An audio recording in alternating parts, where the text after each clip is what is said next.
vocation is the intersection of what I'm good at, what I find joy in, and what the world needs. And when those things come together, that's when you've really found your calling.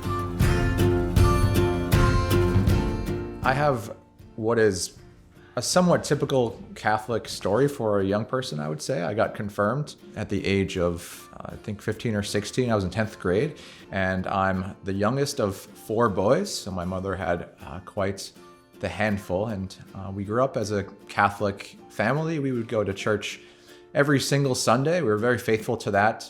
And then after high school is when I went to college in Washington University in St. Louis, studying computer science there. Once I got to college is when I really just fell away from my faith and fell away from the church. And that continued into my young professional years when I moved to New York, got offered a position at Citigroup, big bank in New York City, and eventually found myself in a risk management position. So I ended up being at Citigroup for a total of 8 years.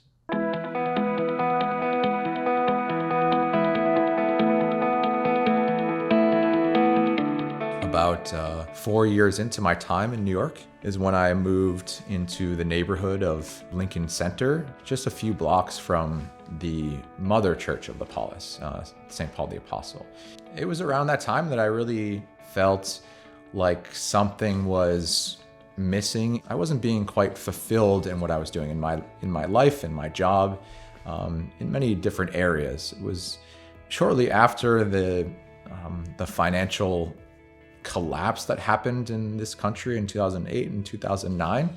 And it was a wake-up call for me that there are some things in the financial services business that weren't as pure as I may have liked them to be. And so it was around that time that I started thinking about what might that be? What might that look like in which I would be really a happy, joyful person? And so I decided it would be a good idea to go back to church.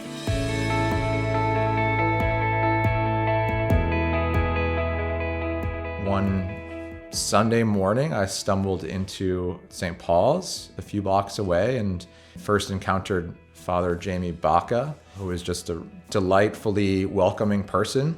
And it really made an impression on me. And I slowly got involved. I became part of the young adults ministry that was really active and vibrant there. And so it was a great way to get introduced into the larger parish community.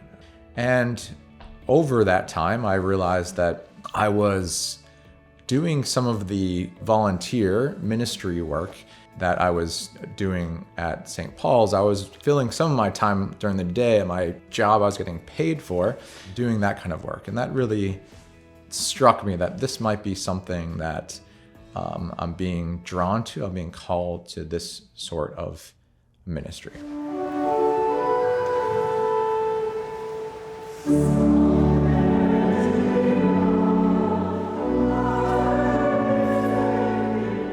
There was a time I felt a distinct call. I might even call it like a presence of Christ with me, saying that, yes, this is a big leap of faith if you were to do this, if you were to enter into a life of priesthood, or at least be searching for that, but that Christ would be with me.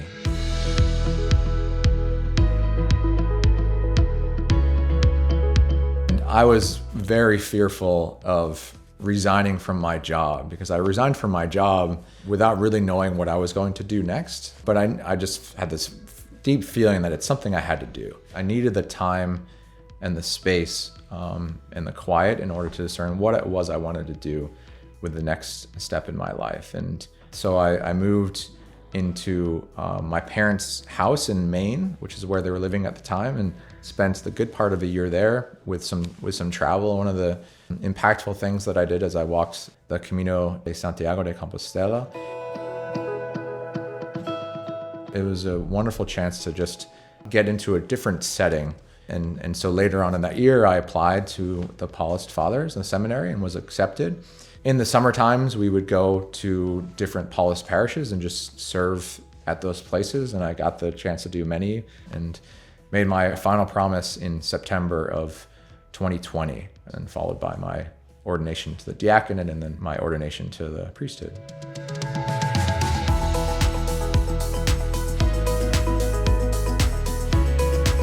every day, just having the opportunity to celebrate Mass and hear confessions, and to work with young adults and those who are interested in social justice. Like all of, there's such a breadth of things that I have the quite privilege of doing every single day, and I enjoy it all so much.